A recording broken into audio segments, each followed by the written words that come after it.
Hello friends, welcome to SSC coaching centre. दोस्तों, आज के वीडियो में प्रॉफिट लॉस के क्वेश्चन लेकर के आया हूं। मैं एक एक करके सभी टाइप करा रहा हूं प्रॉफिट लॉस के, ताकि आपको एग्जाम में कोई भी परेशानी ना आए। तो चलिए स्टार्ट करते हैं। पहला सवाल है, यदि कोई वस्तु 480 रुपए में बेचने पर 20% हानि होती है, 20% लाभ कमाने के लिए वस्तु को कितनी कीमत पर बेचना चाहिए? बहुत अच्छा सवाल है। देखिए, प्रश्न में साफ साफ कहा गया है, यदि कोई वस्तु को हम 480 रुपए में बेचेंगे तो हमें 20% की हानि होगी। आप अच्छे तरीके से जानते हैं कि कोई भी चीज है, उसका जो भी मूल्य होता है अपने आप में 100% होता है। कोई भी वस्तु हो, उसका जो भी मूल्य होगा अपने आप में 100% होगा। अब 100% की चीज को आप 20% की हानि पर बेच रहे हैं। ठीक है, कितने की हानि पर बेच रहे हैं? 20% की हानि हो रही है जब 480 में बेच रहे हैं। तो मतलब 20% की हानि हो रही का मतलब क्या है? हानि पर बेच रहे हैं।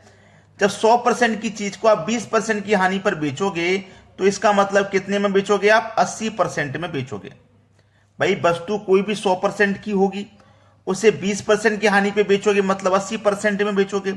और रुपए में कितने में बेचोगे? 480 में। ठीक है, हम क्या कर रहे हैं? 480 रुपए में बेच रहे हैं और 20% की हानि हो रही है। मतलब 100% की चीज को आप 20% की हानि पे बेच रहे हो, मतलब 80% में बेच रहे हो। और रुपए में कितने में बेच रहे हो? 480 में। यानी कि 80% की वैल्यू 480 है। तो उसने बोला है 20% लाभ कमाने के लिए वस्तु को कितनी कीमत पर बेचना चाहिए।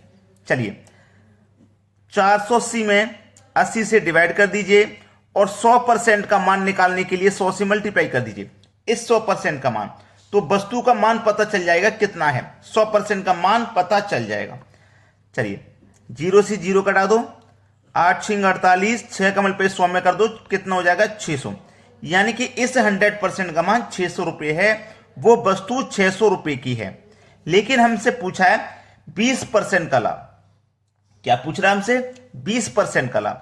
ये तो हमारे 100% का मान है, हमसे पूछ रहा है 20% का मान। तो चलिए निकाल लीजिए। 20% का लाभ चाहिए। ये 100% की वैल्यू है। कितने की वैल्यू है कि ये 100% की है। हमको चाहिए 120% की। ठीक है, तो 600 का मैं सीधा सीधा 120% निकाल लेता हूं। परसेंट का मतलब बटे में 100। तो देखिए, 2 जीरो से ये 2 जीरो कट गए।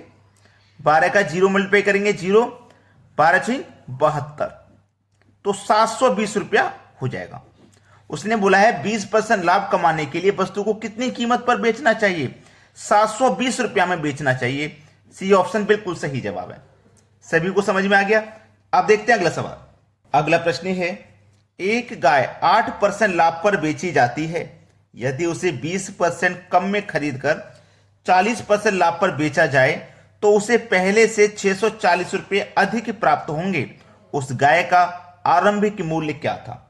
बहुत अच्छा सवाल। देखिए, मैं मान लेता हूं जो भी कॉस्ट प्राइस होगा, अपने आप में जो भी कॉस्ट प्राइस होगा, आप जानते हैं 100 होगा, 100% होगा। ठीक है, अब 100% की चीज को आप क्या कर रहे हो? 8% के लाभ पर बेच रहे हो, है ना? तो सेलिंग प्राइस आपका कितना हो जाएगा? 100 में 8 जोड़ोगे तो 108 हो जाएगा। ठीक है, हमने क्या किया? एक गाय थी, उसको 8% के लाभ पर बेचा, तो 100% की चीज को हम 8% के लाभ पर बेचेंगे, मतलब 108 में बेचेंगे। फिर उसने बोला यदि उसे 20% कम में खरीदकर, पहले कितने में कॉस्ट प्राइस है? 100। अब हम इसे 20% कम में खरीदेंगे तो कितने में खरीदेंगे? 80 में। कितना कम खरीद रहे हैं हम? 20% कम खरीद रहे हैं। 20% कम में खरीदकर 40% लाभ पर बेचा जाए। कितने में बेचा जाए? ये सेलिंग प्राइस है, 40% लाभ पर बेचा जाए। अब 80 की चीज को, हमारी चीज कितने में खरीद रहे हैं? 20% कम में खरीद रहे हैं, मतलब 80 में खरीद रहे हैं। और 80 की चीज को हम 40% लाभ पर बेचेंगे, तो 80 का 40% निकाल लो। 2 जीरो से 2 जीरो कटेगा, 8 चौक 32। 40% लाभ पर बेचने का मतलब क्या है? कि 32 रुपए का फायदा हो रहा है। ठीक है, 40% लाभ का मतलब 32 रुपए का फायदा। तो देखिए, यहां पे सीधा सीधा लिख दीजिए, 108 में 32 जोड़ेंगे तो ये हो जाएगा 108 में 32। 1 मिनट रुक जाइए। कॉस्ट प्राइस 100 रुपया था, 20 की हानि पर बेचेंगे, 20% कम में खरीदेंगे तो 80 में खरीदेंगे और उसे 40% लाभ पर बेचेंगे। अब हम 80 की चीज को 40% के लाभ पर बेचेंगे, 40% के लाभ पर बेचेंगे तो हम कितना, 80 में कितना निकल के आया हमारा? 40% 32, तो 80 में 32 जोड़ के 112 में बेचेंगे। ठीक है, 112 में। हाँ, अब पहले बेच रहे थे देखो हम 108 रुपए में भी, अब बेच रहे हैं 112 में, तो मैं 4 रुपए का फायदा हुआ। कितने का? 4 रुपए का फायदा हुआ। 4 रुपए अधिक में बेचा गया। और यहां कितने बेच रहे हैं? पहले से 640 रुपए अधिक, यहां 4 अधिक, यहां 640 अधिक, तो 4 की वैल्यू 640, तो 1 की वैल्यू 110। 1 की वैल्यू कितनी हो जाएगी? 640। 1 की वैल्यू हो जाएगी यहां पे, 1 मिनट, 160 रुपया हो जाएगी। सॉरी, 16 चौके 64, 160 रुपया हो जाएगी। 1 की वैल्यू 160। आपसे पूछा आरंभिक मूल्य क्या था? आरंभिक मूल्य, पहले वाला मूल्य क्या था? ठीक है, पहले वाला। तो पहले वाला आप आसानी से बता सकते हो, 108 था। तो देखिए 1 की वैल्यू 160, तो 108 की वैल्यू कितनी? 108 में 1 का मान 160 से मल्टीप्लाई कर दो, आंसर आ जाएगा 17,280। देखिए किस ऑप्शन में है? 17,280 बी ऑप्शन में दिया गया है। यह प्रश्न का बिल्कुल सही जवाब हो जाएगा। अब देखते हैं अगला सवाल। अगला प्रश्न है, एक दुकानदार किसी वस्तु को 20% लाभ पर बेचता है। यदि उस वस्तु का विक्रय मूल्य 480 रुपये हो तो क्रय मूल्य ज्ञात करें। बहुत अच्छा सवाल है। देखिए, एक दुकानदार किसी वस्तु को 20% लाभ पर बेच रहा है ना, 20% लाभ पे बेच रहा है। हमारी परसेंटेज वैल्यू कितनी है? लाभ में 20%, और 20% को अगर मैं फ्रैक्शन में निकालूं तो 1/5 होती है। नीचे वाली वैल्यू कॉस्ट प्राइस होती है। अब नीचे की चीज में प्रॉफिट है तो ऊपर को जोड़ देंगे, 5 में 1 जोड़ देंगे, 6 रुपया, यानी कि 5 रुपए पर 1 रुपए का प्रॉफिट। कहने का मतलब ये 5 रुपए पर 1 रुपए का प्रॉफिट, ये कॉस्ट प्राइस होता है नीचे वाला। अब 5 रुपए पे 1 रुपए का प्रॉफिट, अगर लाभ हो रहा है तो, अगर हानि होता तो 5 रुपए पे 1 रुपए का हानि, इस तरीके से। तो क्रय मूल्य पूछ रहा है ना, कॉस्ट प्राइस, कॉस्ट प्राइस निकाल लोगे आप। 480 रुपए विक्रय मूल्य है। ठीक है, 480 रुपए। कॉस्ट प्राइस हमारा कितना था? 5, और 5 में 1 जोड़ देंगे तो 6, 5/6 से यहां पे मल्टीप्लाई कर दीजिए, कटा दो। 6 8 48 और 1 0 80, 8 5 40 और 1 0 400। आपका आंसर आ गया 400 रुपए। पहला ऑप्शन बिल्कुल सही जवाब। अब देखते हैं अगला सवाल। अगला प्रश्न है, एक दुकानदार विक्रय मूल्य पर 25% लाभ कमाकर वस्तुएं बेचता है। इसका लाभ का प्रतिशत क्रय मूल्य पर ज्ञात करें। देखिए, लाभ का परसेंट कितना है? 25%। इसकी फ्रैक्शन वैल्यू कितनी होती है? 1/4। अभी मैंने आपको बताया नीचे वाली वैल्यू कॉस्ट प्राइस। ठीक है, नीचे वाली वैल्यू कॉस्ट प्राइस है। अब नीचे वाली वैल्यू कॉस्ट प्राइस है, हम लाभ की यहां पे बात कर रहे हैं। लाभ की बात कर रहे हैं। एक दुकानदार विक्रय मूल्य पर 25% लाभ कमाकर वस्तुएं बेचता है, उसका लाभ का प्रतिशत क्रय मूल्य पर ज्ञात कर। बहुत अच्छा सवाल है भाई, बेहतरीन क्वेश्चन। तो हमारा देखो 4 रुपए पर 1 रुपए का प्रॉफिट, 4 रुपए पर 1 रुपए का प्रॉफिट, और उसने जो बोला है कि क्रय मूल्य पर ज्ञात करें। क्रय मूल्य मतलब कॉस्ट प्राइस पर हमें ज्ञात करना है। बात समझ में आ गई? कॉस्ट प्राइस पर हमें ये चीजें निकालनी है। 1 रुपया क्या है हमारा? प्रॉफिट ही तो है। 4 रुपए पर 1 रुपए का प्रॉफिट। अगर मैं इस 4 रुपए में से 1 रुपया को निकाल दूंगा, भाई 4 रुपए पे 1 रुपए का प्रॉफिट, कहने का मतलब है कि हमारी कोई चीज हमने 4 रुपए में बेची तो हमें उस पर 1 रुपए का प्रॉफिट हो रहा है। 4 रुपए में कोई चीज हमने बेची तो हमें 1 रुपए का प्रॉफिट हो रहा है। अगर इसमें 4 रुपए में से इस 1 रुपए के प्रॉफिट को घटा दूंगा तो मेरे पास कॉस्ट प्राइस 3 रुपया हो जाएगा कि नहीं हो जाएगा? भाई मैं किसी चीज को 4 में बेच रहा हूं, 3 रुपए की चीज थी, 4 रुपए में बेच रहा हूं, तभी तो 1 रुपए का प्रॉफिट हो रहा है। तो कॉस्ट प्राइस मेरा 3 रुपया है। कॉस्ट प्राइस कितना भाई? 3 रुपया है। ठीक है, अब निकाल लो। आपसे पूछ रहा है लाभ का प्रतिशत क्या है, लाभ परसेंट पूछ रहा है, लाभ परसेंट। तो प्रॉफिट कितने का है? 1 का, 1 का ही तो प्रॉफिट है। कॉस्ट प्राइस पर निकलेगा, कॉस्ट प्राइस हमारा 3 है, और प्रतिशत के लिए 100 से मल्टीप्लाई, 3 से कटा दो, 33.1/3% आ जाएगा। पहला ऑप्शन बिल्कुल सही। अब देखेंगे अगला सवाल।